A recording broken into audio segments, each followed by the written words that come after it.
네, 저는 김영한입니다. 만나서 너무나 반갑고요. 직접 얼굴을 뵙고 강의하고 나누면 좋겠는데 코로나 때문에 이렇게 영상으로 여러분하고 소통하지만 그렇지만 또 같이 만나서 또 이렇게 나눌 수 있어서 너무나 감사합니다. 오늘은 제가 총신대 이제 여러분들 3학년 마지막 이제 졸업을 앞두고 계신데 제가 특강으로 같이 나눌 텐데요. 제 소개를 조금 하면 좋을 것 같고요. 제가 어떤 사역을 하는지 또 어떠한 것을 지금 펼치고 있는지 여러분하고 조금 나누고 이야기를 계속해서 하면 제가 사역하고 있는 거는 지금 몇 가지가 되는데, 먼저 이제 교회를 개척해서 풍능교회를 섬기고 있고요. 풍능교회를 개척해서 섬기는 가운데 조금 더 이전에 펼쳤던 사역들을 더 섬기려고 사실 교회를 개척을 하게 됐고요. 이제 저는 이제 넥스세대 미니스트리라는 단체의 대표로 섬기고 있어서, 넥스세대 미니스트리는 다음 세대들을 섬기고 다음 세대 목회자들을 중점적으로 섬기는 단체입니다. 그래서 작년에 한 20개, 30개 정도 세미나를 진행을 했고요. 그리고 계속 목회 자료나 신앙의 자료들을 이메일이나 SNS 통해서 계속해서 나눔을 하고 있고요. 그리고 넥스세대 대표로 섬기면서 많은 목회자들하고 이제 상담받고 싶은 사람들 오면 같이 밥 먹고 이야기 들어주고 또 해줄 수 있는 이야기가 있다면 좀 해주는 그런 사역들을 하고 있습니다. 그리고 이제 히지스토리라 그래서 작년에 시작한 말씀을 묵상하고 연구할 수 있는 자료를 만들고 그것을 배포하는 건데요. 묵상집이라고 보시면 되는데, 조금 묵상집보다는 더 무거운 이렇게 말씀 연구와 목회 자료들이 그 안에 들어가 있고 무료로 우리가 배포를 하고 있고요. 한 2만 명 정도 받아보고 계십니다. 그리고 이제 이번 주 월요일 날 했던 성가견이라고 성경 각권 연구 모임을 같이 섬기고 있는데, 역량 있는 목사님들하고 성경, 설교에 대한 이야기, 성경의 어려운 구절들 어떻게 우리가 신학적으로 이해하고 접근하면 좋을까, 그래서 그런 성가견을 7명 강사분들하고 스태프들하고 같이 섬기고 있습니다. 그래서 크게는 그러한 사역들을 조금 하고 있습니다.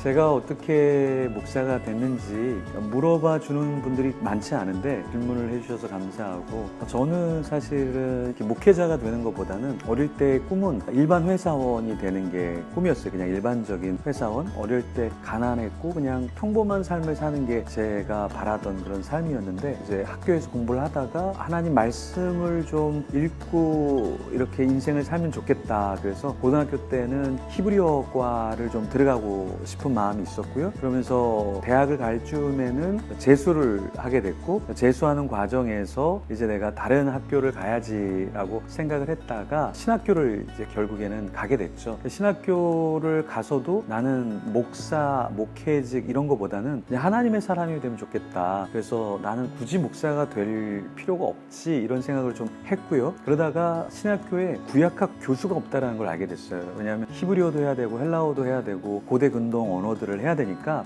이 구약학 교수님들이 없으니까 목사님들이 와서 구약학을 가르치면서 우리도 힘들고 그분도 힘들고 그러면 내가 한번 해봐야지. 그래서 학부 때는 다 선택 과목을 언어만 했어요. 독일어, 영어, 히브리어, 헬라어 이런 언어 과목만 선택을 했고, 총신대학원 가서도 다 언어만 이제 선택 과목으로 라틴어도 하고 독일어도 하고 히브리어, 헬라어 다시 하고, 이제 유학을 가서 하려고 이제 시리아어나 아람어나 히브리어, 헬라어 이 고대 사본들을 연구하면서 유학을 가서 이제 교수를 꿈꾸게 됐죠. 근데 하나님께서 이제 박사과정 이렇게 들어가려고 하던 참에 한국에 이제 들어와서 필드에서 많은 분들을 만나면서 섬기게 되었습니다. 저도 생각지 못한 인생을 살게 하셨고, 또 개척이라는 거는 전혀 꿈에도 생각하지 못했는데 지금은 개척교회 목사로 코로나와 함께 개척을 해서 살아가고 있습니다.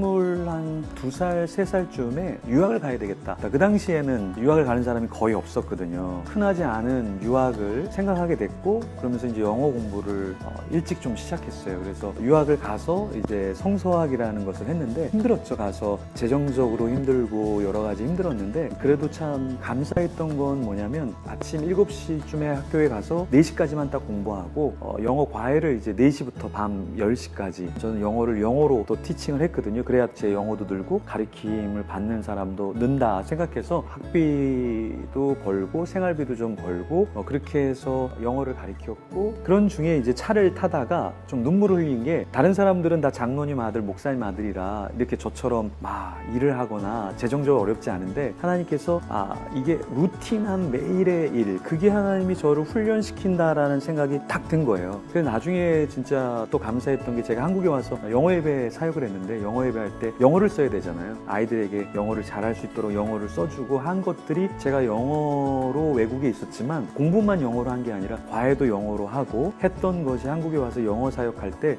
조금 더 도움이 됐던 것 같아요. 그래서 하나님의 큰 그림을 어려운 타이밍에 딱 알게 되면서 그때 좀 눈물이 핑 돌고 운전하면서 좀 눈물을 흘리게 되었던 것 같아요. 그래서 그것이 좀 남습니다.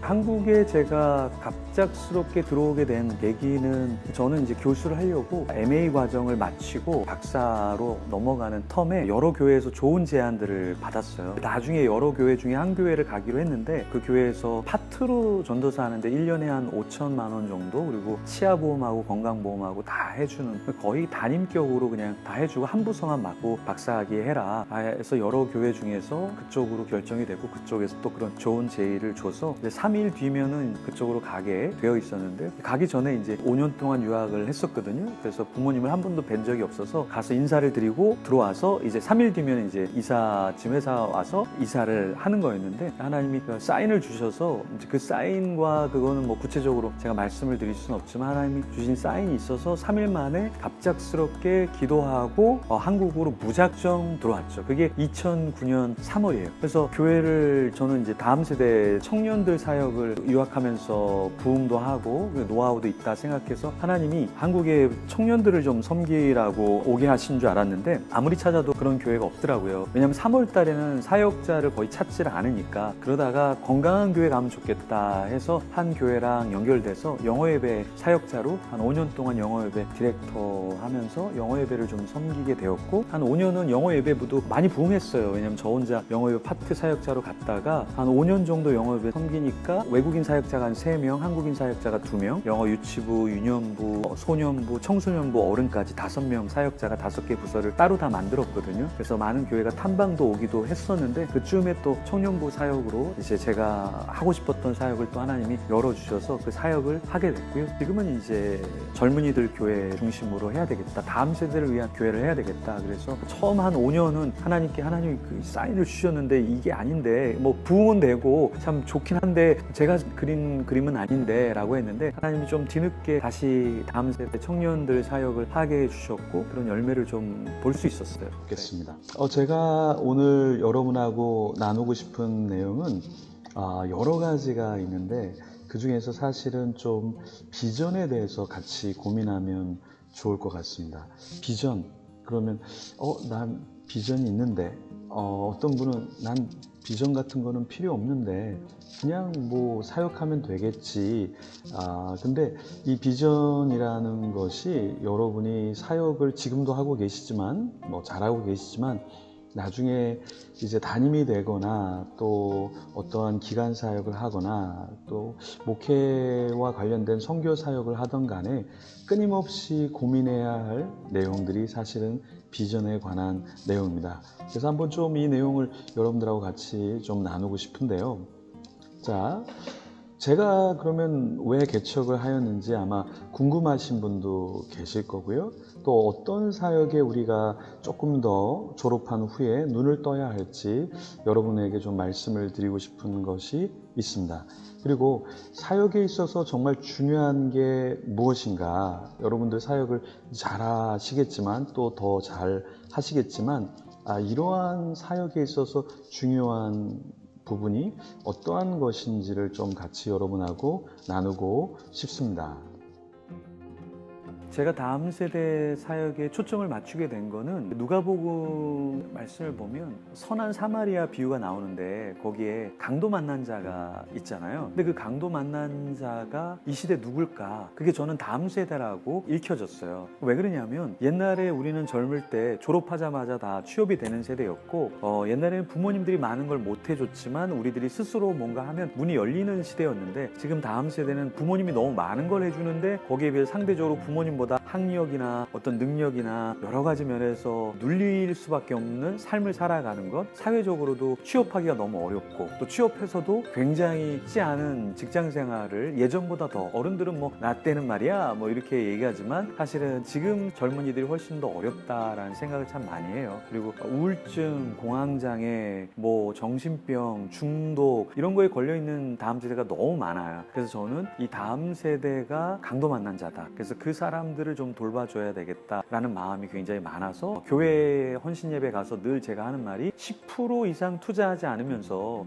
자식을 키운다라고 다음 세대를 키운다라고 말하지 마라. 그거는 뻥이다. 왜냐면 우리가 자녀들 키우는데 우유값 내가 10% 낼 테니까 네가 90% 내고 마셔. 학원비 내가 10% 낼 테니까 너 90%는 네가 내고 학원 다녀. 너 여행 가고 싶어? 그럼 10% 내가 해줄 테니까 90%는 네가 여행 가. 이런 부모가 어디 있어요? 근데 지금 한국 교회가 그렇게 하고 있다라는 거예요. 그래서 코로나가 터져서 어제도 한 청년을 만났는데 교회에서 청년들 오지 말라는 거예요. 왜? 이태원빨 터지면서 젊은이들이 어디 가서 뭐 하는지 모르니까 그 젊은이들이 교회 오면 되게 위험하다라는 거예요. 그래서 젊은이들 예배 안 왔으면 좋겠다. 그리고 실제로 예배를 없애버렸대요. 코로나 가운데서. 그러니까 다시 이제 만들긴 했지만 이게 교회가 아이들을 보호해주는 장소가 아니라 걔네 때문에 우리가 위험해질 수도 있어. 이게 참 희한한 교회가 돌아가고 있는데요. 이런 것들이 상당히 문제다라는 거를 저는 좀 봤고 거기에 대해서 조금 더 기울어진 교회가 이 정도까지는 못 오더라도 이 정도까지 오려고 그러면 좀 더 많이 기울어진 교회가 필요하다. 그래서 저는 다음 세대를 품는 교회, 조국과 열방을 품는 교회, 한 영혼을 품는 교회 이렇게 해서 품는이라는 단어를 가지고 교회를 개척했는데요. 약간 좀 그런 배경에서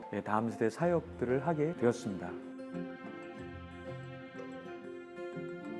저는 중독에 빠졌던 친구들이 중독에 나오면서 목사님 고마워요. 그리고 지금도 연락하면 목사님 저 같은 그지 같은 인생을 하나님 앞으로 깨어있게 해주셔서 저 아직도 잘 살고 있어요. 목사님 고마워요. 그러니까 스승의 날 또 스승의 날이 아닌 때도 연락을 주고받으면 목사님 기도하고 있어요. 고마워. 그런데 목사님 매일 기도하고 있어요. 고마워. 근데 목사님 거짓말 아니고 매일 기도하고 있어요. 그러니까 이런 친구들이 좀 있어요. 그러다 보니까 사역자는 한 명이 변화되는 것 그게 가장 큰 기쁨이고 잊을 수가 없는 것 같아요. 한 친구는 어떤 중독에 걸렸다가 빠져나오니까 시간이 많은 거예요. 그래서 하루에 막 성경을 몇십 장, 몇백 장씩 읽는 거예요. 그러면서 선교도 나가게 되고 교회 봉사도 하게 되고 자기 인생의 의미를 찾는 거. 그러면서 다음 세대를 섬기면서 어떤 친구는 저랑 나이 차이가 그렇게 많이 나지 않는데도 아빠라고 불러주는 친구가 있고 그런 지체들이 있거든요. 아빠 같다라고 얘기를 해요. 이제 나이가 들었기 때문에 뭐 아빠처럼 보일 수도 있지만 제가 그렇게 나이가 들지 않았을 때도 아빠 같다라는 이야기를 했을 때 영적인 아비가 없는 이 세대에 아비처럼 여겨주는 그 마음이 있을 때 그럴 때 좀 행복하고 뿌듯하고 기억에 남는 것 같습니다. 다음 세대 사역에 있어서 가장 중요한 요소는 예배예요. 예배 사실은 사역할 때 많은 교회들이 탐방을 왔었거든요. 그리고 많은 분들이 와서 같이 이야기를 나누고 또 제가 어디 가서도 질문을 듣게 되면 이야기하는 거는 예배가 정말 잘 준비되어지고 하나님께 드려지는 예배 그러면 그 예배가 하나님께 드려지고 산제사가 된다면 오는 사람들이 자기 동네 사람들 뿐만 아니라 동네를 넘어서 도시를 넘어서 사람들이 오게 된다라는 거죠. 그래서 이 시대에도 부흥할 수 있을까? 이 시대에도 사람들이 모여서 예배할 수 있을까? 코로나 이 가운데도. 근데 저는 예배가 살아있다면 영상으로도 들어올 것이고 영상이 아니라 현장에 와서도 직접 코로나 가운데서도 예배를 사모하는 자들이 여전히 있을 거라고 봐요. 많은 사람들이 그래요. 교육과 훈련이 안 된대요. 사람들이 교육과 훈련이 안 들어온대요. 왜 그러냐? 예배 때 은혜를 받아야 교육 훈련으로 가는 거거든요. 그러면 교육과 훈련을 제대로 받으면 어떤 효과가 있냐면 선교로 나가게 되고 섬김으로 나가게 되거든요. 섬김과 선교에서 우리가 하는 게 뭐예요? 결국 예배와 예배 예배적인 삶을 살아내는 거잖아요. 선교를 갔는데 거기서 예배를 안 해. 섬김을 하는데 거기에 예배적인 요소가 전혀 없어요. 그러면 그게 섬김이 될 수도 없고 선교가 될 수 없다. 그래서 가장 중요한 요소는 뭐냐? 예배라는 거죠. 그래서 교육과 훈련할 때도 하나님께 기도하고 찬양하고 말씀을 배우는 이 교육과 훈련이 진짜 예배적인 요소가 들어가야 교육과 훈련이 되는 거지. 그러니까 교육 따로, 선교 따로, 예배 따로, 그리고 예배도 그냥 전통적인 예배 따로. 뭐 전통이라는 게 틀리고 나쁜 건 아니지만 그 전통을 넘어서서 어떤 사람의 초점을 맞춘 예배가 아니라 하나님이 기뻐하시는 예배, 하나님 안에서 우리가 은혜를 받고 도전을 받고 하나님께 또 산제사를 드릴 수 있는 그런 예배, 그걸 얼마나 우리가 잘 하나님 앞에 드리느냐. 그래서 저는 가장 중요한 요소는 예배다. 이것이 부흥이고 이것이 사람을 바꾸고 이것이 공동체를 쇄신하는 가장 큰 열쇠다라고 생각을 하고 있습니다.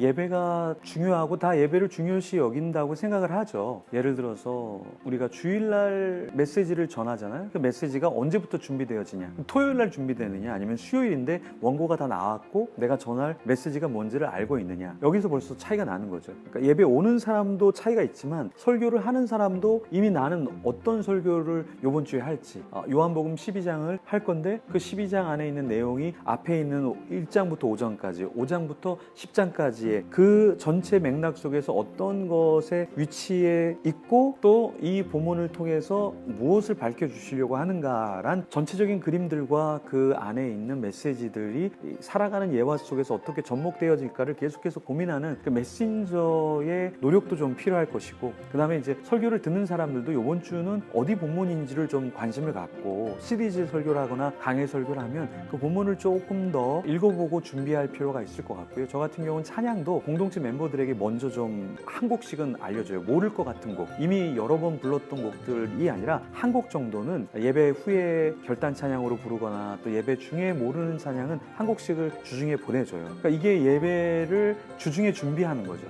예배 모르는 곡인데 뭐야 이거 왜 이렇게 어려워? 이게 아니라 예배를 준비하는 마음을 먼저 갖고 그 곡을 통해서 은혜를 받고 예배 때는 그 곡을 배우는 시간이 아니라 예배를 드리는 시간으로 만든다는 거죠. 그래서 여러분도 준비하십시오. 설교자를 위해서 기도해 주십시오. 조금 일찍 와서 예배를 준비하고 드립시다 라는 이러한 기본적인 예배의 준비부터 우리가 좀 달라져야 될 것 같고요. 그럼 우리가 체크를 해봐야 될 것 같아. 나는 정말 얼마나 예배를 잘 하나님 앞에 섬기고 드리고 있는가 라는 것은 결국에는 아까 제가 언급했듯이 여기 동네에 있는 사람만 오는 게 아니라 다른 타지에서 다른 곳에서도 그 예배가 너무 감동적이고 예배가 참 뜨겁고 정말 하나님의 임재를 느꼈습니다. 전 다음에 한번 도와보고 싶네요 라는 말이 들려지고 그러한 열망들이 있다면 우리는 예배에 있어서 정말 고민하고 있구나, 그리고 하나님이 기뻐하시는 예배로 뭐 다 100% 완벽하진 않지만 그 방향으로 가고 있구나 우리가 점검을 할 수 있다는 거죠. 그래서 그 리더십을 제가 얘기할 때 이런 얘기를 하거든요. 내가 정말 리더인가 리더십이 있는가는 내가 앞으로 가는 방향을 보는 게 아니라 내 옆에 누가 있는지, 또 뒤에를 보면 누가 나를 따라오고 있는지를 보면 내가 리더십이 있는 사람인데 나만 열심히 가는 거예요. 그리고 옆에 보는데 아무도 없어, 뒤에 보는데 아무도 없어. 그럼 그 사람은 리더십이 없는 거거든요. 마찬가지로 예배를 드리는데 나만 열심히 드려요. 근데 하나님의 임재가 없어요. 감격하는 사람들이 없어. 그 예배를 향해서 나오는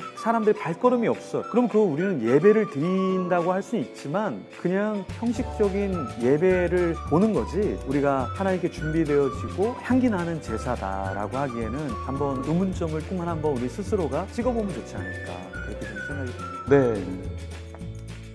제가 여러분하고 같이 비전에 대해서 나눈다고 했는데요. 이 비전에 대해서 우리가 생각할 때 예정론과 비전에 대해서 우리가 좀 고민을 해야 합니다. 우리의 사역과 앞으로 펼쳐질 것과 이 예정론에 대한 이해를 잘못하시는 분이 조금 있습니다. 큰 교회, 규모 있는 교회, 영향력 있는 교회의 어떤 디렉터와 제가 책을 한 권 같이 공저를 쓸 때 이 예정론에 대한 부분을 쓰는데 이 예정론을 숙명론으로 착각하고 있더라고요. 신학교를 졸업하고 아주 왕성하게 사역을 하고 있는데도 불구하고 이 예정론을 잘못 이해하고 있더라고요. 자, 우리가 예정론을 잘못 이해하면 숙명론이나 운명론에 빠지게 됩니다. 이 말은 무엇이냐면 우리가 자유의지가 있는데 그것을 사용하지 않고 자꾸 하나님이 말씀하시고 하나님이 예정하신 것은 무엇인가, 그것을 찾는 데 너무나 많은 시간을 보내고 또 거기에 대한 답을 찾지 못했기 때문에 아무것도 못하는 경우도 있다라는 거예요. 그랬을 때 우리가 먼저 기억해야 할 것은 하나님의 예정은 우리의 결혼, 우리의 사역의 예정이 아니라 우리 구원의 예정인 것이죠. 그럼 나머지는 어떻게 될까요? 우리가 사역을 펼치면 되는 겁니다. 제가 아까 여러분에게 말씀드린 것처럼 뭐 히지 스토리를 여러 명과 같이 한다던가 또 어떤 연합 사역을 한다던가 아니면 내가 교회 안에서 나의 어떤 사역을 펼칠 때 하나님이 나에게 구원을 예정하셨고 나머지 것들은 자유의지를 주셨으니까 그것을 가지고 여러분이 펼치시면 되는 것이죠. 소명과 사명은 수동적으로 옵니다. 그러나 비전의 삶은 능동적으로 펼쳐가는 것이죠. 그래서 유학을 가고 싶은 분? 네, 유학을 가시면 되겠죠. 준비해서. 또 선교를 하고 싶은 분들? 네, 하시면 되겠죠. 또 교회 안에서 이런저런 사역을 하길 원하시면 여러분들이 펼치시면 됩니다. 그래서 저는 제가 교회 사역할 때 한 텀에 한 35가지 정도를 펼쳐봤거든요. 지금도 많은 것들을 이런저런 것을 하지만 그냥 제가 하나님 주시는 마음, 그 마음을 따라서 했던 거예요. 그러니까 여러분들도 이 예정론을 잘못 이해하시면 안 되고요.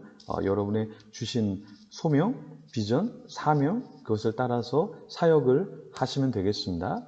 자, 루바토와 비전인데요. 루바토라는 것은 무엇일까요? 음악을 조금 하는 분은 루바토에 대해서 알죠. 루바토는 이 음악에 있어서 쉬어가는 거예요. 그런데 일반적으로 반박이나 한박은 모두가 다 똑같이 반박, 한박을 쉬어야 되죠. 근데 루바토는 연주자가 쉬고 싶은 만큼 쉬었다가 가는 것이죠. 우리의 사역도 그렇습니다, 여러분. 어떤 사람은 졸업한 뒤에 대형교회에서 여전히 사역할 수도 있고 어떤 분은 개척교회에서 사역할 수도 있고 어떤 분은 선교지로 갈 수도 있는데 각자의 삶에서 쉼표가 있는 그리고 그것이 때로는 너무 많이 쉬는 것 같기도 하고 너무나 많이 내가 뭔가를 이루지 못하는 것 같을 수도 있지만 그것이 하나님이 우리에게 주신 루바토의 시간이라는 거예요. 저에게 있어서도 루바토의 시간은 있었거든요. 한 7개월 정도의 시간. 근데 인생에서 7개월 정도의 시간이 저에게는 굉장히 큰 도움이 되었습니다. 그리고 제가 유학하고 한국에 돌아와서도 한 5년 동안은 영어 예배 사역을 좀 했는데 제가 원하는 사역은 사실 젊은이 다음 세대 사역이었는데 근데 그때 그 시간이 저에게는 루바토의 시간이었던 것 같아요. 푹 쉬면서 준비할 것들 준비하고 그러면서 더 기도에 대해서 기도 학교를 펼치고 또 극동방송에서 사역을 하는 계기가 됐고 그러한 삶이 펼쳐졌습니다. 자, 3시간 영문법이란 제가 CD도 만들었는데요. 이러한 그 루바토의 시간이 없었다면 제가 영어를 조금 더 공부하고 쉼을 가지지 못했겠죠. 비전에 있어서 제도권으로 들어갈 것인가, 그렇지 않은가. 자, 제도권 안에 있던 자, 네.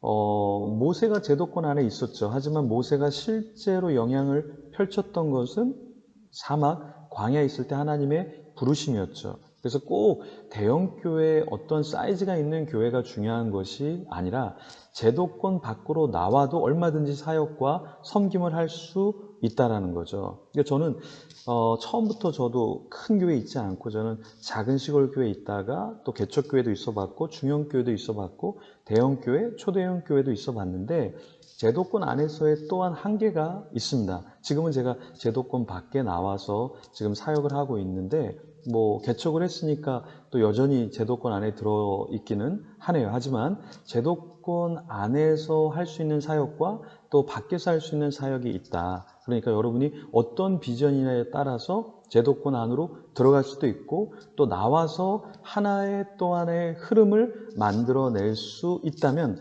그렇게 하셔도 좋겠습니다. 스티브 잡스는 대학을 들어갔지만 바로 자퇴하게 되죠. 그러면서 자기가 이 새로운 세계를 흐름을 주도하게 되었던 거죠. 여러분도 충분히 그렇게 할 수 있는 사람이 있습니다. 또 그렇게 하셔야 되는 사람이 있고요. 제도권과 비전 고민하시면 좋겠습니다. 자, 꿈과 비전의 차이.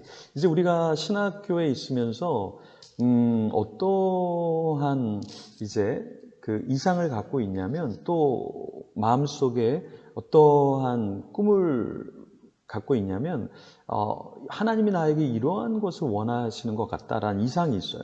또 나의 꿈이 있죠. 근데 그것이 정말 비전인가? 그리고 그것이 하나님의 나라에 합당한 이상인가? 그것을 어떻게 우리가 판가름할 수 있냐면 꿈은요, 내 속에서 나오는 거고요.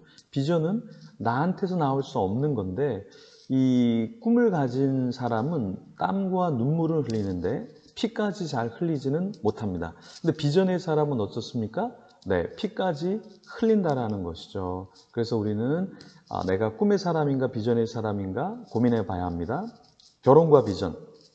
우리는 결혼 그러면 나는 결혼하면 내 비전을 못 펼칠 것 같은데, 혹은 결혼했기 때문에 나는 하나님의 비전을 잘 못 이루는 것 같아, 사역을 잘 못하는 것 같아, 그렇게 생각할 수 있는데 그렇지 않습니다. 1 플러스 1은 몇일까요?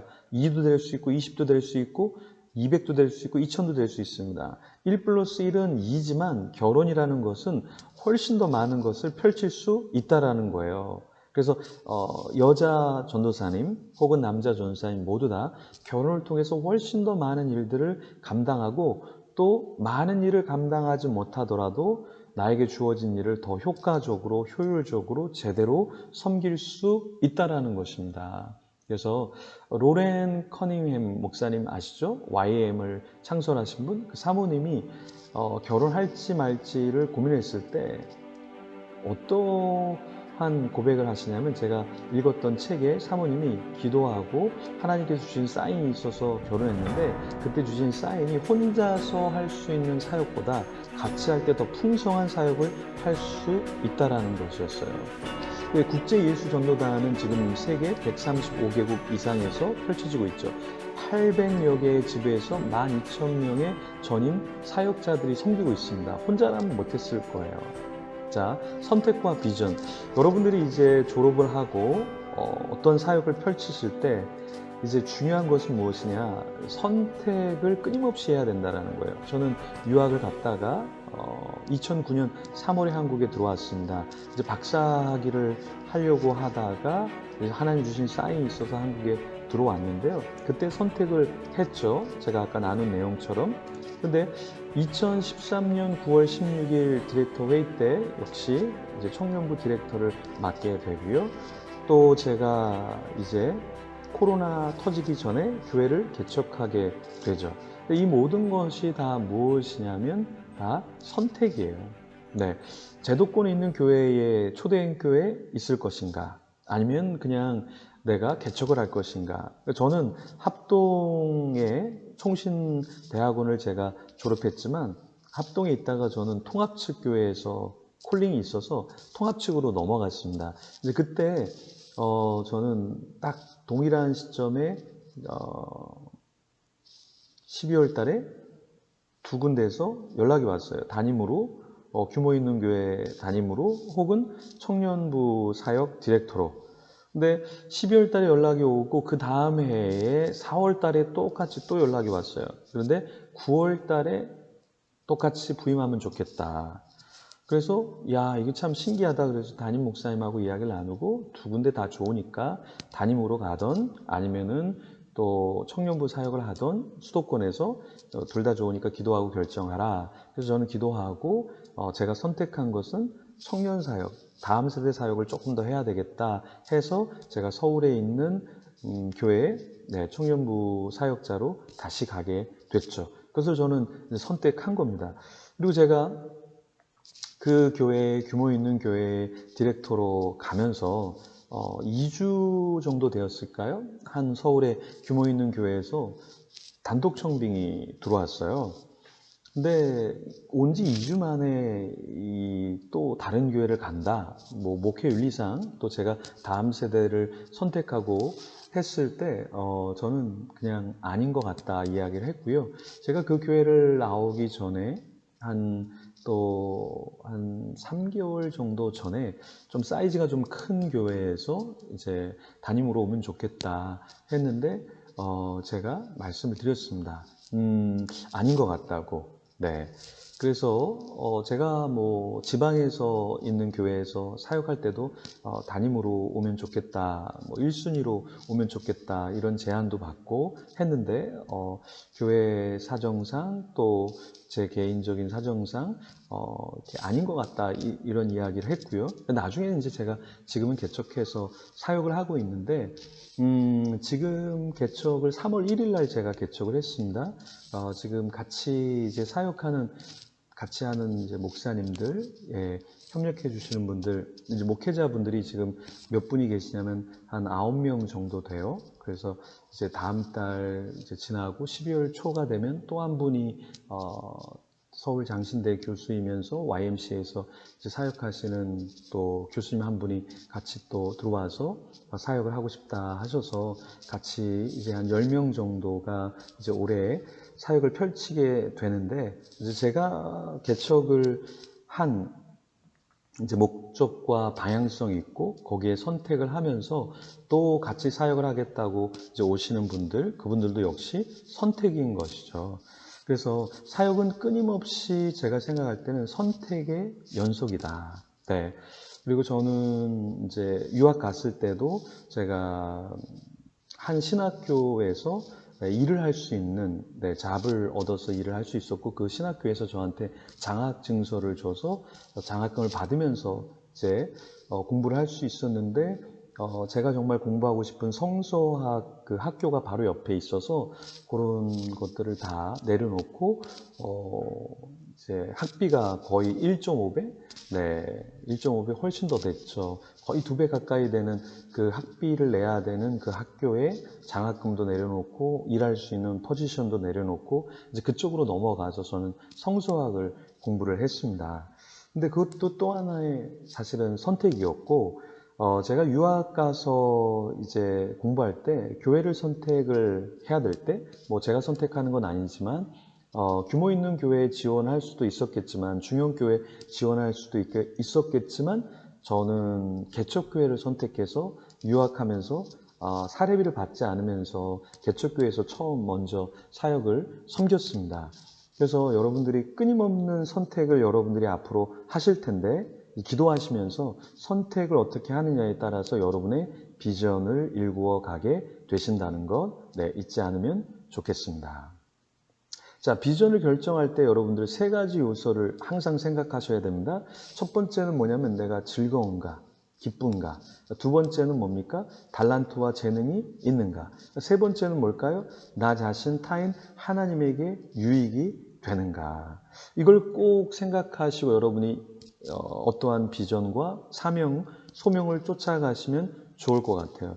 제가 지금 벌리는 일 중에 하나는 무엇이냐면, 지금 이제 거의 한 100여 명 정도의 사역자들을 같이 연합해서 내년에 2월 22일부터 4월 2일 40일간 다음 세대 집회를 지금 제가 섬기는 요 초라한 이 예배 초소에서 일단은 시작을 합니다. 그래서 다음 세대가 예배 세대, 성령의 세대, 통일 세대의 주역이 되도록 찬양하는 분들이 들어오세요. 그래서 다 자비량으로 들어오고 같이 생각을 나누면서 우리가 다음 세대를 위해서 같이 하자. 그래서 찬양 섬겨주시는 분들, 뭐 골방 라이브라든가, 또 브라이언 킴이라든가, 뭐 박요한 목사님, 또 뭐 다른 여러분이 알만한 찬양 사역자들이 사실 들어오시고요.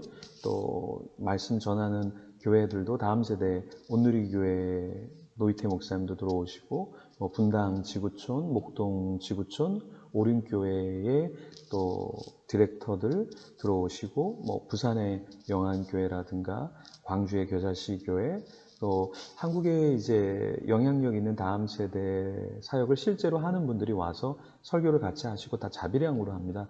기도 인도하는 분들도 다 다음 세대 사역을 하는 분들이 이제 들어오게 되시는데, 이제 그런 분들하고 연합해서 하는 것도 사실은 제가 선택해서 이제 만들어가는 것이고 그분들도 선택해서 같이 하게 되는 건데요. 이런 연대를 하는 것들을 이제 제 비전으로 삼고 이제 한 번만 하는 것이 아니라 계속해서 하려고 해요. 그래서 이것이 저는 즐겁고 기쁘고 이건 제가 가진 달란트, 연합할 수 있는 그런 마음을 주셔서 할 수 있도록 그래서 제가 3일 만에 한 100명 정도 이상의 사역자들을 다 제가 컨택을 했고 설명하고 직접 그리고 같이 하는 것으로 해서 지금 펼쳐가고 있습니다. 근데 이런 것이 나에게 유익하고 타인에게 유익하고 하나님에게 한국 교회에 유익한가 이런 것들을 여러분들이 생각하면서 선택하면서 비전을 이루어가면 좋겠습니다. 자, 그러면 믿겨지지 않는 비전과 성취인데요. 제가 아까 이야기한 것들은 사실 믿겨지지 않는 것들이죠. 근데 제가 사역을 하면서 하나님 앞에서 제가 조금 받았던 마음들을 펼치면서 믿겨지지 않는 것들, 힘겨운 것도 있었습니다. 어떤 것이냐면 300명의 기도원의 용사와 7,000명의 온전한 예배자 제가 이것을 놓고 기도를 많이 했고요. 새벽 예배를 참석하는 사람들 그리고 새벽에 깨어서 기도할 자들을 다음 세대를 300명을 모으는 비전 7,000명의 온전한 예배자를 모으는 비전을 받았는데요. 지금도 기도하고 있는데 이제 한 교회 공동체에서는 제가 새벽 예배에 이렇게 할 사람들을 이제 징집이라 그래서 자발적으로가 아니라 한번 좀 하나님의 명령을 받아서 함께 할 사람 그랬는데 제가 그 공동체에 있을 때 이렇게 하기로 한 사람들이 한 350명 정도가 있었고 이제 제가 특세나 뭐 이런 거 할 때는 500명 선착순으로 해서 그렇게 해서 같이 기도하는 그런 모임들을 가졌고요. 네, 뭐 다니엘 특세도 제가 만들어서 그냥 교회 안에서 했었고 40일 특세도 했었고 뭐 7일 동안 특세도 했었고 새벽을 깨우는 것들 그래서 양육 교육 훈련할 때 무조건 기본적인 게 특세나 새벽 기도를 당연히 일주일에 한두 번, 세 번은 나올 수 있도록 그렇게 좀 부탁을 했고요. 7,000명의 온전한 예배자, 바알, 성공의 신, 쾌락, 신인 아세라에 무릎 꿇지 않는 7,000명의 온전한 예배자. 사실은 내년에 이제 40일 동안 하게 되고 계속해서 할 이 기도 집회가 이러한 사람들을 세우는 그런 비전의 하나예요, 사실은. 그래서 믿겨지지 않는 비전이지만 이것을 기도하다가 내뱉고 또 함께 할 사람들과 함께 하면서 믿겨지지 않는 것이 비전이구나. 그리고 그것을 성취하는 분이 내가 아니라 하나님이시구나. 그래서 나 자신을 내세우고 자랑할 것이 없게 하시는 그 하나님이신 것 같아요. 그래서 여러분들도 믿겨지지 않는 비전 있을 겁니다. 근데 그런 것들을 여러분들이 받으시고 기도하는 가운데 이루시면 너무나 좋겠습니다. 자, 은혜와 가짜 비전.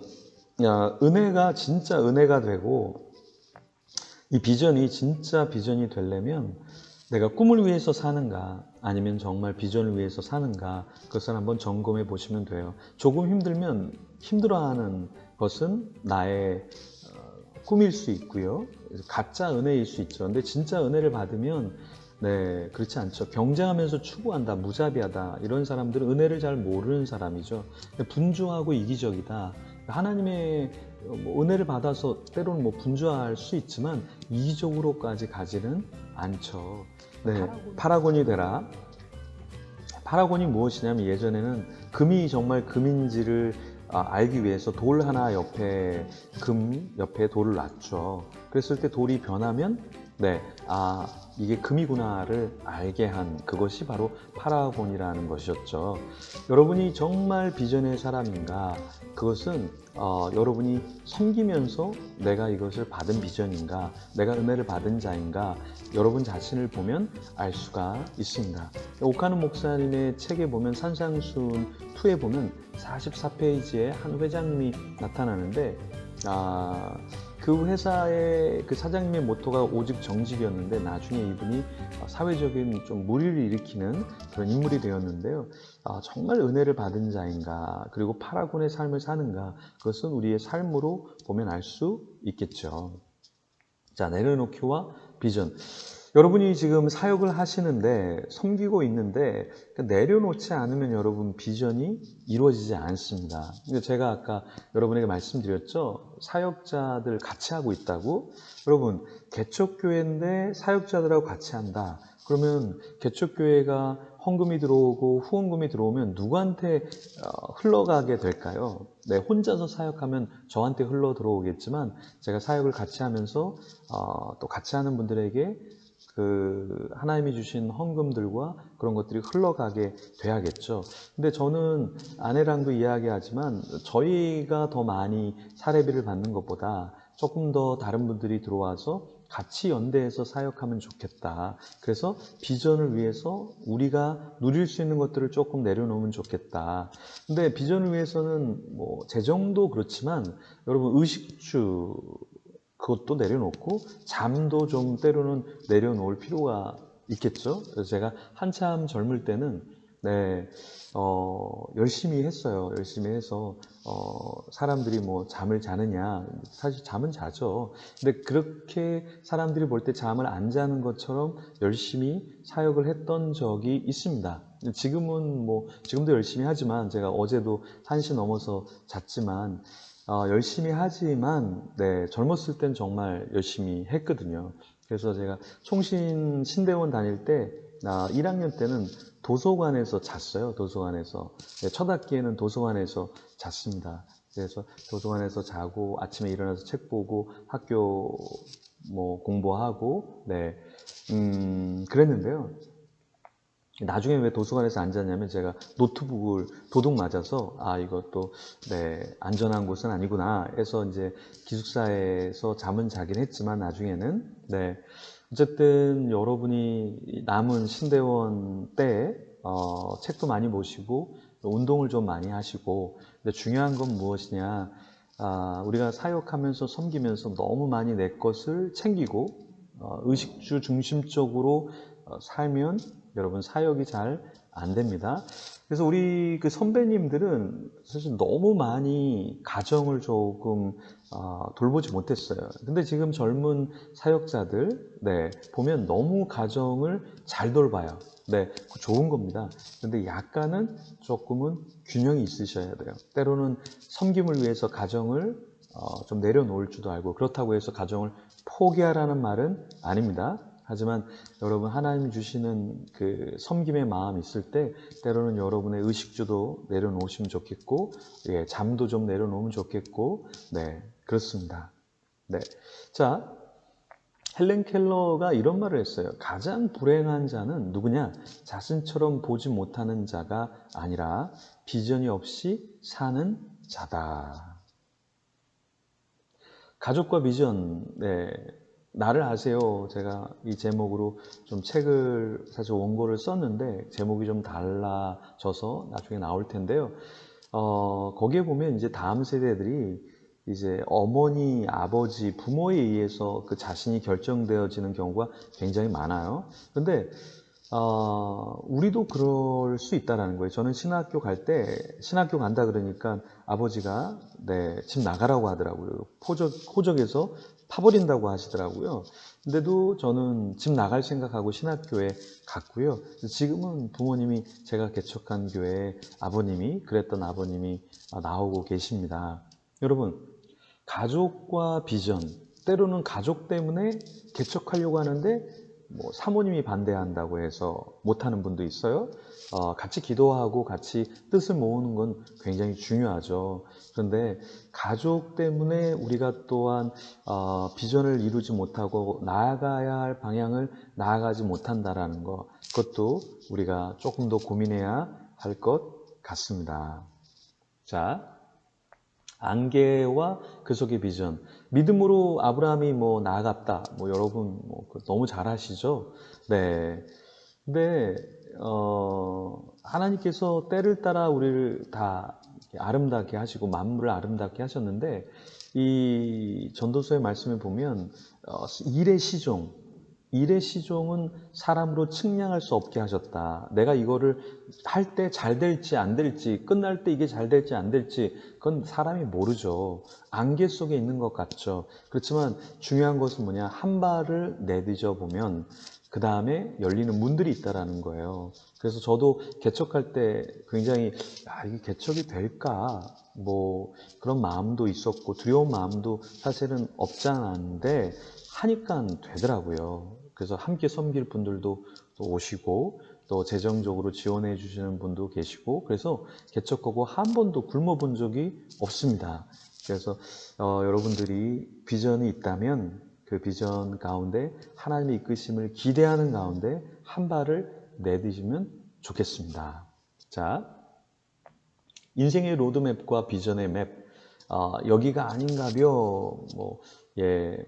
이게 무슨 말이냐면 나폴레옹이 막 정쟁을 했는데 하나의 에피소드에 진짜 있었던 일은 아닐 수도 있는데 막 산에 올라갔는데 여기가 아닌가 보네 하고 다른 산으로 갔는데 여기도 아닌가벼 이랬다라는 이야기를 어떤 개척교회 목사님이 산을 타면서 해줬는데 근데 저한테는 그게 좀 많이 와닿았어요. 왜냐하면 우리가 어떤 로드맵 그것이 없이 그냥 막 달리는 경우가 굉장히 많거든요. 그래서 저는 22살, 3살 때 이제 로드맵을 그려봤고 지금도 이제 로드맵을 그려보고 있는데 여러분도 사역의 로드맵, 비전의 로드맵을 그려보는 사람과 안 그려보는 사람은 엄청나게 다릅니다. 1차 산업혁명, 2차 산업혁명, 3차 산업혁명, 4차 산업혁명이 있었죠. 근데 지금은 어떠한 시대입니까? 생명과학, 로봇, 인공지능을 통한 세상이 돌아가는 시대 흐름이 이렇게 되는 그러한 시기에 우리는 살아가고 있죠. 책 명견 만리를 보시면 4차 산업 때 가장 먼저 없어지는 직업들이 나옵니다. 그런데 끝에 사자로 되는 직업들이 제일 먼저 없어진다 그러죠. 교사나 의사 이런 것들. 그런데 우리 목사라는 직업, 이런 상담사라는 직업은 더 많이 해야 할 일이 많다. 4차 산업혁명 시대에 이렇게 이야기하는데 그렇지만 여러분 지금 준비하지 않으면 지금 내가 무엇을 섬길 수 있을까를 고민하지 않으면 여러분 나중에는 기회가 와도 그것을 잡을 수가 없습니다. 그래서 여러분이 각자 하시는 사역의 전문가가 저는 되면 좋을 것 같아요. 전문가가 되면 여러분 할 일이 정말 많습니다. 목회 사역에서도 한 영역, 한 분야에 여러분들의 부르심이 무엇인지를 확인하시고 그 길로 간다면 4차 혁명 시대지만 여러분이 할 일이 굉장히 많다라는 것 기억하시면 좋겠습니다. 자, 헌신과 비전. 한 사모님의 이야기인데요. 헌신을 많이 했는데 또 개척교회에서 다시 헌신을 요구하시는 하나님. 나중에 이제 개척교회를 하시고 연합사역을 하시면서 하나님 참 감사합니다라는 고백을 지금은 하고 계시지만 그 당시에는 굉장히 어려웠다는 거예요. 여러분이 신학교를 졸업하고 전임 사역을 하고 또 여러분이 나중에 담임 사역을 하면 헌신을 할 것들이 많이 요구가 됩니다. 그리고 여러분 함께 사역하는 분에게 헌신을 요구할 때 작은 헌신을 요구하지 마세요. 여러분 교사나 함께 섬기는 분들한테 저도 작은 헌신을 요구하니까 거의 헌신하지 않더라고요. 조금 큰 헌신을 요구하니까 조금 헌신하더라고요. 네, 하나님께서도 우리에게 헌신을 요구하실 텐데 그 헌신에 반응하면 좋겠습니다. 리더십과 비전, 저는 이 리더십에 대해서 참 할 말이 많고 하고 싶은 말이 많은데 존 맥스웰 목사님이 리더십의 5단계를 이야기했어요. 첫 번째 단계는 지위만 가지고 파워게임을 하는 리더십이고요. 두 번째는 관계를 통한 리더십, 세 번째는 조직의 성과를 내는 실력 있는 리더십. 이 정도만 돼도 괜찮죠. 1단계에서 파워로 억누르는 그런 리더십은 최하위입니다. 최하위. 네 번째 단계는 주위 사람과 함께 위임을 잘해서 그 사람들도 리더십이 있게 하는 것. 5단계는 리더가 없어도 건강하게 돌아가고 오히려 리더가 축복을 받는 그런 리더십이에요. 그래서 비전을 이룬다라고 할 때 리더십이 필요하겠죠. 여러분은 지금 몇 번째 단계의 리더십을 가지고 있습니까? 자, 한 계단 오르는 것, 네. 때로는 그 한 계단을 오르는 것이 쉬워 보일 수도 있지만 사실 쉽지 않습니다. 한 계단을 오르는 것은 사실 여러분의 수고가 있어야 돼요. 땀이 있어야 돼요. 맥도날드가 지금 굉장히 잘 되죠. 근데 사실은 딕과 모리스라는 사람이 맥도날드를 처음 시작했는데요. 레이 크록이 이것을 인수하면서 이 사람이 어떠한 것을 펼치냐면 매뉴얼을 만들어요. 그 매뉴얼을 만들어서 사람들을 가리키기 시작하죠. 장난감을 나누어 주는 거 지금 이것을 도입합니다. 넓은 주차장을 구비합니다. 물 호스를 들고 맥도날드를 청소해요. 이 사람이 직접. 그리고 회사를 더 살려내려고 필요한 사람을 청빙하는데 빚을 져가면서 청빙을 합니다. 여러분 신기하죠? 그러니까 돈이 있어야 청빙한다고 생각하잖아요. 근데 이 사람은 회사를 일으키기 위해서 빚을 지면서 인재를 데려왔다라는 거예요. 참, 그래서 이것이 참 도전이 되는데, 저도 히지스토리를 한 45명 정도 같이 하고, 또 성가견이라는 것도 여러 명이 같이 하고, 또 내년에 연합사역도 여러 명과 같이 하지만, 이 사람을 불러 모으고 같이 하는 것, 네, 굉장히 중요합니다. 임금을 주려고 은행에서 돈을 빌려왔다. 저는 굉장히 인상적이었는데요. 그래서 지금 맥도날드는 137개 나라에서 3만 1000개 이상의 그 매장을 갖고 있다라는 것입니다. 자, 피 흘리기와 비전. 스케이트보드를 타는 사람을 이렇게 봤는데 2년 동안 계속 점프하는데요. 너무 많이 다치는데도 2년 동안 계속 점프하는데 저는 그 실패하면서 도전하는 사람도 대단하지만 촬영을 해주는 사람도 대단하다. 무엇을 위해서 피 흘리기까지 진심이 아니라 진심을 넘어선 전심을 다하고 있는가. 여러분, 한번 여러분 자신을 돌아보면 좋겠습니다. 기질과 비전. 어떤 사람은 기질이 그러니까 뭐 잘하겠지. 근데 저도 되게 내성적인 사람이고요. 제가 앞에 서서 있으니까 뭐 굉장히 그 큰 소리 치고 뭐 그런 사람으로 보지만 이제 제 목소리를 들어보면 아시겠지만 얼굴하고는 달리 굉장히 제가 조용한 편에 어렸을 때 그렇게 자랐고 너무 적응을 잘 못했던 사람이에요. 그래서 교회를 떠나기도 했었는데요. 스펄전도 우리가 대단한 설교가라고 알고 있지만 스펄전은 우울증 있던 사람이었고 굉장히 이 우울증으로 고생했던 사람입니다. 그리고 척스 스윈돌이 굉장히 말을 잘하는 것 같지만 말더듬이었습니다. 그래서 기질과 성격은 바꿀 수 있다. 하나님의 사역을 위해서 개선할 수 있다. 열정의 엔진 중요합니다. 로켓은요 엔진이 있어야 돼요. 그 엔진이 타면서 올라가서 나중에는 맨 위에 조그만 것만 앞대가리만 남아서 그것이 어떠한 행성에 가는 거죠. 그래서 열정의 엔진이 있어야 합니다. 근데 더 중요한 건 뭐냐? 방향성이 있어야 한다. 방향성이 없으면 안 되죠. 갔는데 여기가 아니네. 버스가 왔는데 그냥 어디 가는지 모르고 버스를 타요? 그런 거는 합당한 게 아니죠. 그래서 방향성이 굉장히 중요하다라는 것입니다. 충분한 연료가 있어야 돼요. 그래서 여러분 지금 이제 젊을 때 여러분 체력을 키우셔야 돼요. 왜냐하면 진짜 사역은 30대, 40대 때 뛰어야 되잖아요. 그리고 또 30대, 40대 때는 50대, 60대 때의 체력을 준비해야 돼요. 그러니까 저는 지금 대중교통을 이용하면서 계속 걸어 다녀요. 계속 걸어 다닙니다. 하루에 10,000보 이상씩은 걸으려고 하거든요.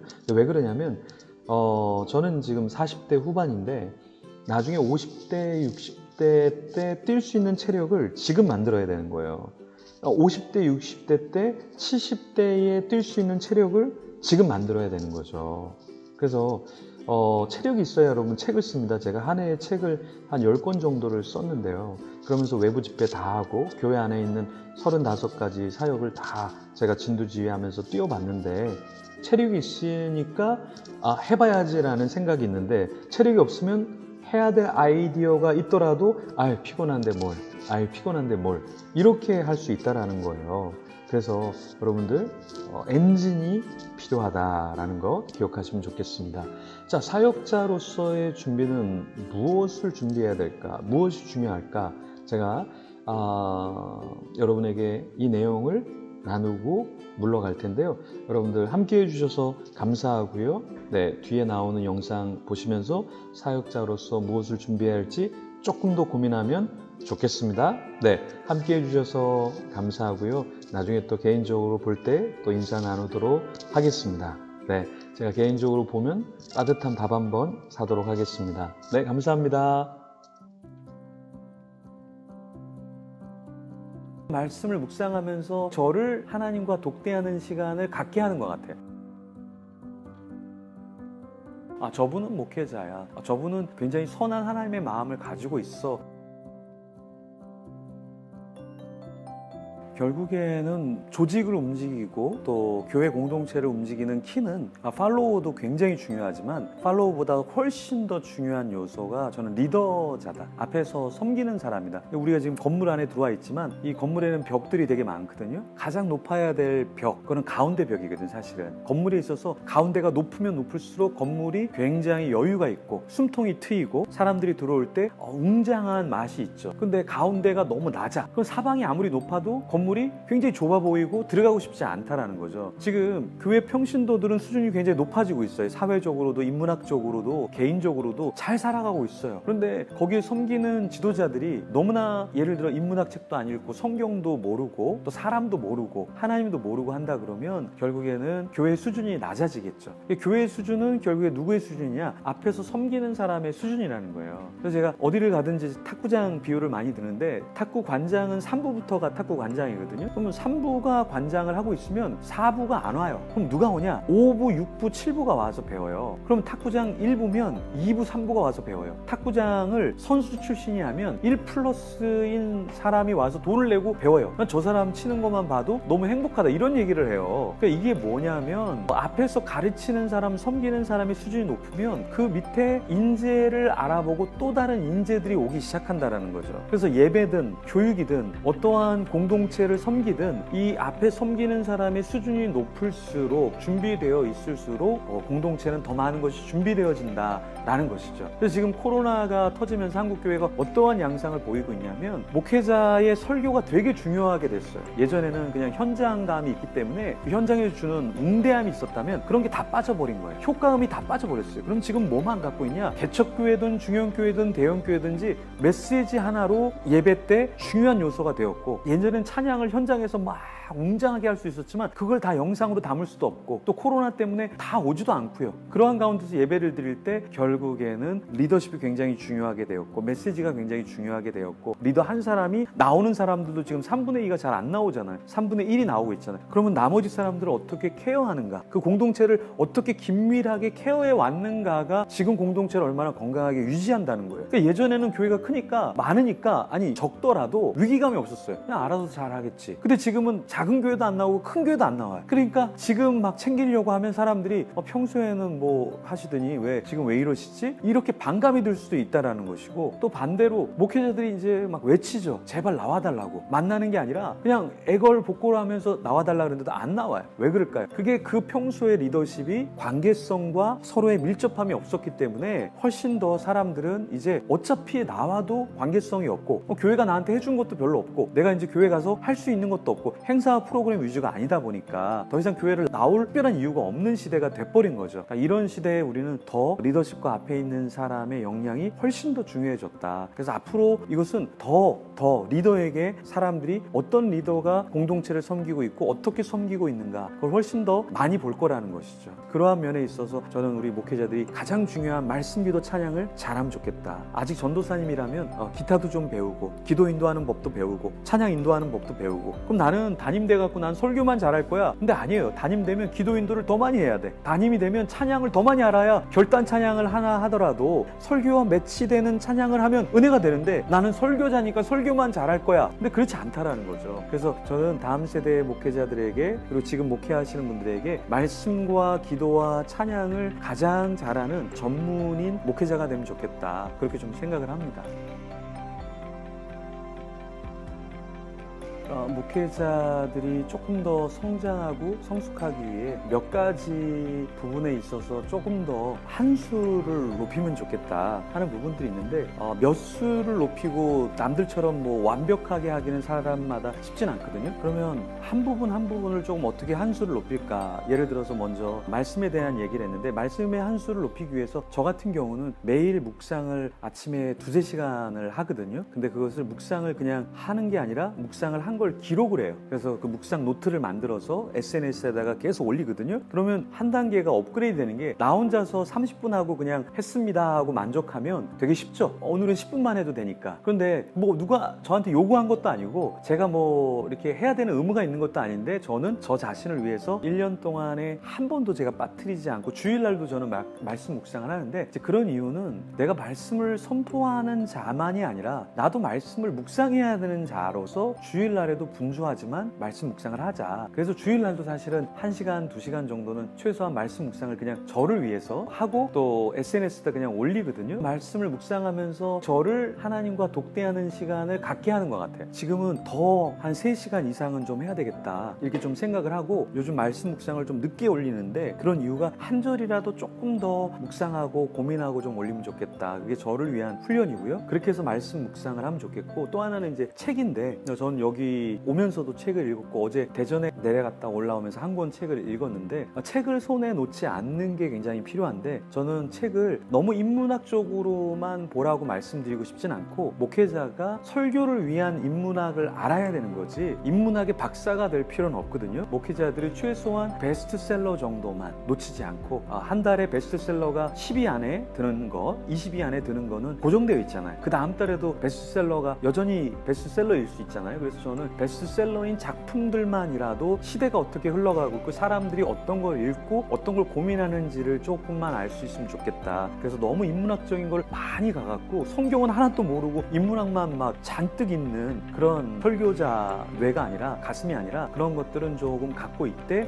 오히려 더 저는 교리에 관련된 거 신학에 관련된 거 성경에 관련된 걸 더 많이 읽으면 좋겠다. 왜냐하면 결국에 성도들은 교회 왔을 때 인문학을 듣고 싶어서 온 건 아니잖아요. 그 인문학 강좌가 너무 많은데 하지만 너무 딱딱하게 성경으로 시작해서 성경으로 끝나면 귀를 다 닫는 시대가 돼버렸으니까 성경을 펼치기 위해서 도입, 접촉점을 위해서 인문학을 읽는 건 너무 좋은데 독서할 때는 6대4 정도, 7대3 정도 그래서 성경에 관련된 것들을 더 많이 읽어주고 그 다음에 인문학적인 요소들을 읽어주면 좋다. 성품적으로는 저는 한 가지를 좀 부탁을 드리고 싶은 게 있는데 제가 꿈에서 진정성이라는 단어가 떠올랐는데 진실하고 정직하고 성실한 진정성 있는 크리스찬이 되자 슬로건도 만들었었는데요. 그게 뭐냐면 하나님이 이 시대에 원하는 게 뭘까 꿈에서 이 세 단어가 계속해서 노는 거예요. 그래서 이걸 한 단어로 좀 잊어버리지 않게 하자. 그래서 진정성 있는 크리스찬이 되자 이렇게 만들었는데 진실하고 정직한 거가 우리에게 좀 필요하고 또 하나는 우리가 잘 못하는 것이 성실함이거든요. 성실함이라는 게 무엇인가 끝까지 하는 거죠. 요즘에는 리셋 증후군이 되게 많아서 요거 조금 하다 그만두고 저거 조금 하다 그만두고 어떤 사람을 만나도 조금 만나다가 그만두고 어떤 섬김도 조금 했다가 아예 나랑 안 맞는 것 같아 그만두고 이게 아니라 조금 더 성실하게 참아내면서 끝까지 하는 것들이 우리 목회자에게 필요하지 않을까. 예를 들어 어떤 사람이 나한테 전혀 도움이 안 되더라도 그 사람과 같이 가는 거죠. 왜요? 우리 목회자니까. 어떤 일이 나한테 도움이 안 되더라도 같이 가는 거죠. 왜? 난 목회자니까 도와줘야 되니까 함께 해야 되니까. 그래서 그러한 마음을 가지고서 조금 더 모든 면에 있어서 성실하게 진득하니 한다면 지금 우리 목회나 교회 현장에서 조금 더 영향력 있는 사람들이 기억해주고 저분은 목회자야. 저분은 굉장히 선한 하나님의 마음을 가지고 있어 라는 생각과 마음의 느낌이 있지 않을까 싶습니다. 그래서 진정성 있는 크리스찬 저도 또 여러분도 그런 사람이 되면 참 좋겠습니다. 네.